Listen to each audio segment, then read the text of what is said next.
비용이 저렴하면서도 실력이 좋고 수술을 잘하는 병원들도 존재하고요. 실제로 평판이 되게 나쁜 병원인데 수술 결과가 좋았던 경우를 본 적이 있어요, 제가.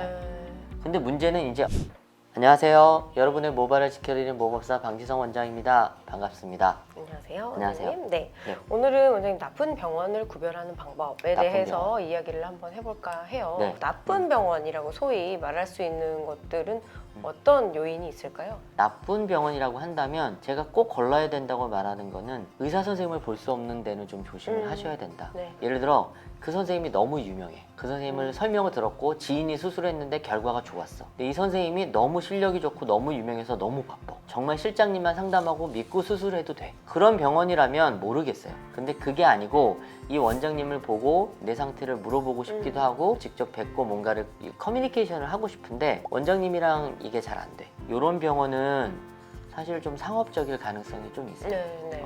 비용을 가지고 자꾸 딜을 하는 병원은 조금 질이 나쁜 병원일 가능성이 높아요. 백화점 가면 세일을 해도 한계가 있거든요. 싸다는 거는 그만큼 쉽게 많이 접근할 수 있는 개념이라서 왜 싸게 해줄까를 생각을 해보셔야 돼요. 네. 대부분 상습 리스가 있다는 거죠. 그렇게 해서 수술을 잡아놓고 그 수술을 그냥 후딱후딱 해치우는 스타일의 병원이라면 아무래도 좀 걱정을 네. 하셔야죠. 그래서 너무 지금 싼 거를 얘기를 하셨는데 모발 이식도 지금 가격대가 좀 네. 많이 내려가는 하향 평준화 네. 막 되고 있어요. 그런 이제 금액대가 너무 저렴하다거나 그런 부분 그런 병원들은 네. 좀 믿고 걸러야 할까요? 어떻게 해야 되나요? 비용이 저렴하면서도 실력이 좋고 수술을 잘하는 병원들도 존재하고요. 실제로 평판이 되게 나쁜 병원인데 수술 결과가 좋았던 경우를 본 적이 있어요, 제가.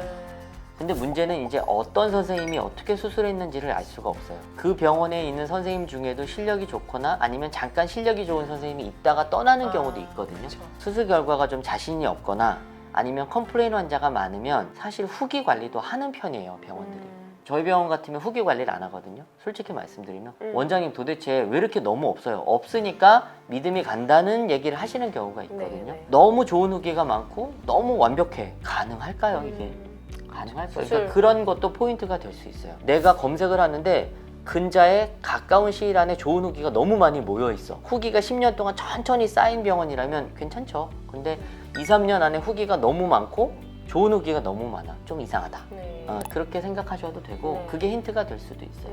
저렴한 거는 이유가 있다라는 생각이 저도 들기는 하는데요. 아까 말씀하신 것처럼 네. 어떤 의사가 했느냐가 네. 중요하다. 네. 그런 측면에서 개인 병원이 조금 더 큰 규모가 큰 병원들보다 장점이라고 볼 수 있을까요? 어떤 차이가 있을까요? 장점일 수도 있고 그 원장님이나 아니면 그 병원 있는 분들이 더 성심성의껏 집중력 있게 전문성 있게 한다. 그럼 그건 장점일 거고 사실 규모가 작거나 1인 원장 체계 병원들은 아무래도 오시면 좀 허술해 보여요. 근데 꼭 의사를 만나보셔야 돼요. 그래서 진짜로 제가 생각하기에 수술을 정말 잘한다고 생각하는 선생님들이 한 두세 분 계신데 그 선생님들 병원 다 허술해요. 오히려 이런 게 있어요. 수술을 잘하면 내가 수술 잘하니까 믿고 오겠지라는 생각으로 포장을 좀 덜 하시는 경우가 있고요. 네. 오히려 내가 실력이 좀 부족하거나 아니면 내가 자신이 없으면 화려한 걸 더 내세우는 쪽으로 가야 돼요. 특히 내가 경력이 짧은 의사들은 네. 더 그런 부분이 더 강합니다. 그렇죠. 그러니까 그런 거를 잘 생각해 보시고 차례로 경험하시면 상담을 하시면서 느낌이 올 수 있어요. 지금 17년, 18년째 재수술 막 하고 하는데 얼마나 많이 받겠어요. 그러니까 억울한 케이스도 받고 의료진이 더 이해가 되는 케이스도 있고 그래요. 그렇죠. 대부분은 좀 책임 전가를 하는 방법.